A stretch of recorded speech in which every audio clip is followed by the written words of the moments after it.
what does China have in mind when it comes to aircraft carriers? One is not enough. China already having the second one. Well, I think first we have a large area of territorial waters and also waters under Chinese jurisdiction, almost 3 million square kilometers, and also we have 18,000 kilometers coastline. So, and also we have 1.3 billion.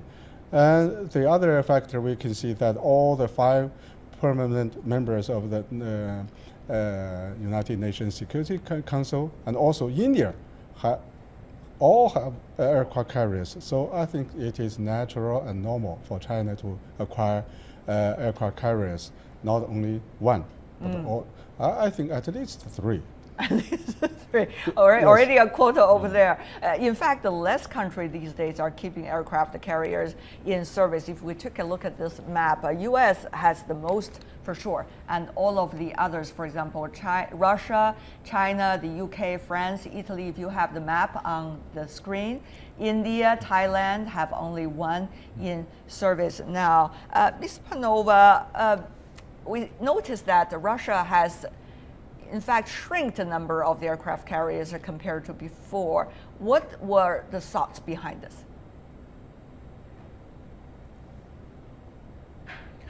Well, Russia is obviously trying to remain naval and both sea and land power, but I think it doesn't have as many, let's say, threats or geostrategic tasks to perform in order to have more at the moment. So it's kind of a balancing between different types of the military taking their huge strategic task and that it has all over their country. But for China, I believe I would totally agree with my colleague that for China it is just normal to have to reposition itself in Asia Pacific and to have more aircraft carriers, and it doesn't mean any threat.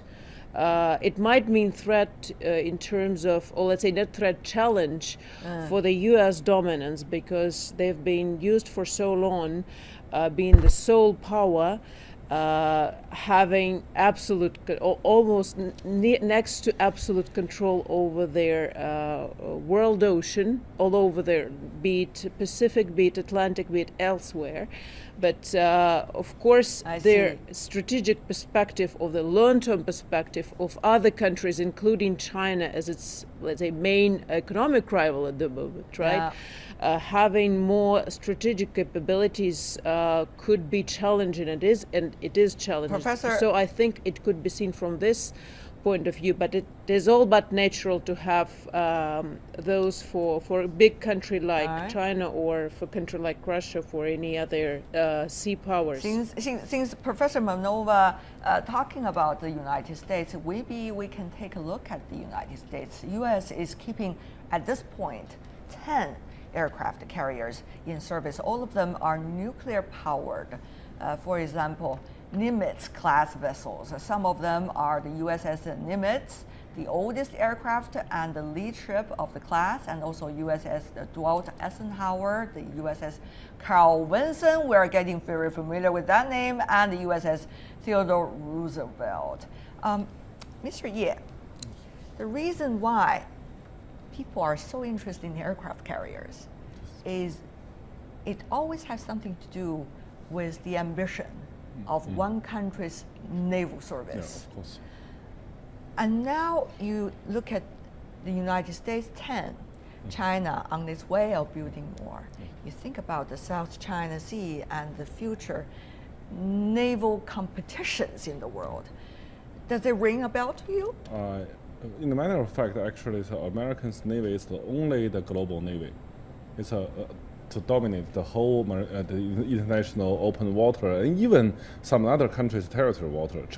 Chinese Navy is far behind of such kind of the global navy. But still, it's a kind of the part of this military power surrounding the China's areas. So I don't think there's a competition between China and the U.S. because China definitely has no ambition to build the big navy as American to compete for the global supremacy, maritime supremacy. It's far away. So only problem is that why or if Americans want to deny the Chinese navy presence in the Chinese territory water, all the some open waters close to the Chinese coast, that will be another problem. So it's not still a regional issue. A regional issue. Talking about this, we have noticed, Senior Captain Zhang, that Carl Vinson, one of the U.S. aircraft carriers, has been leaving Guam, coming to this part of the world, staying in the South China Sea, which is quite a sensitive area to say the least. Once China has this aircraft carrier, some even believe by the end of this year, what does it mean for China and the United States? Well, it is true that there is much difference between China and the United States in terms of the number of aircraft carriers and also the displacement of the aircraft carriers. We know that the U.S. Aircraft carriers displacement is about 100,000 tons, while China's aircraft carrier is only about 60,000 tons. So and also the aircraft carrier based on the aircraft based on the carrier, the number is much smaller than the United States. Yes. And is China's ones all nuclear powered? No, currently. I think only 2 countries in the world have nuclear-powered aircraft carriers. One is the United States, the other is the French Navy. So I think, just as I said, that at least we should have 3 aircraft carriers because we know that according to the military technology, we know that we have 1 aircraft is on duty, the other is in training period, and the third is in maintenance. I see. But will that create more possibility of conflict? I mean, Senior Captain Zhang, you and Mr. Ye know this better than anyone else. At this point, China and the United States have huge difference in interpreting what is international water. 12 cubic meters, kilometers, and that is what the U.S. believe. And yet international water is everywhere.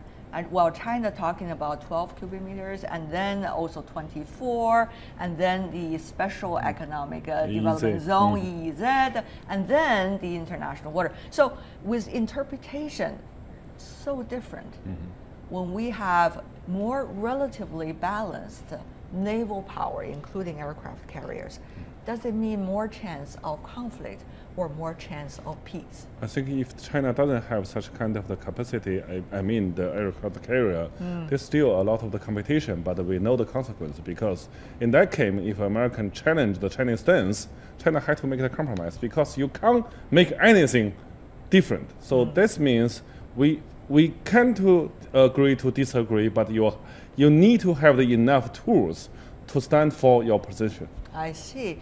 Ms. Panova, what do you make of this situation and also the possibility, particularly among parties, to exchange technologies or at least doing some kinds of cooperation for future development of aircraft carrier technologies and for the purpose of peace, particularly? Professor Panova. Would you mean exchange of technologies between China and Russia on For this, example, in this case. Between whom? Yes, for example, in this case, Russia, China. Well, I think, yeah.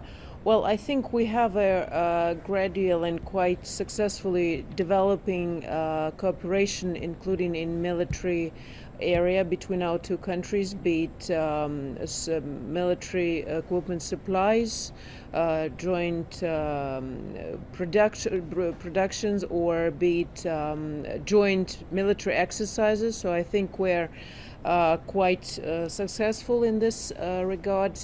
I think it is good that the country should be very calmly and safely possessing enough power to make sure it feels calm and that the other country is not prone to attack it. So I think it is necessary for China to have enough military capabilities so Right. some challenger that might be striving for global power, it doesn't feel it even can attack or even can dictate and thus cause a conflict. So see. I think first of all, yes, there is a huge potential for further improving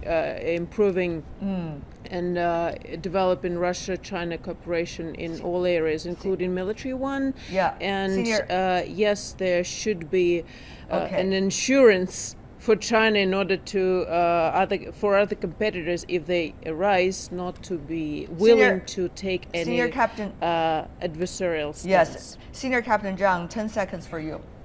Well, Possible? Yes, I think the Chinese Navy lags far behind the U.S. Navy. So we should have more warships, including aircraft carriers. But I don't think there will be an arms race between China and the United We States. hope not. Mr. Ye, your final words here as well. Actually, in my understanding, that the stronger Chinese Navy will make the regional even stable than only the American military presence in these areas. The United States, South Korea and Japan have issued a joint statement condemning the DPRK for its test firing of a ballistic missile at the weekend. Thursday's statement said Pyongyang deserves even stronger international response for violating UN resolutions. The statement was released after top diplomats from the three countries met on the sidelines of the G20 foreign ministers gathering in Bonn. The DPRK Wednesday rejected a denouncement from the UN Security Council, saying it was exercising a sovereign right to self-defense. U.S. Secretary of State Rex Tillerson reaffirmed Washington's commitment to defend its two allies, but did not respond when asked whether U.S. would send a Terminal High Altitude Area Defense System or THAAD system to Japan.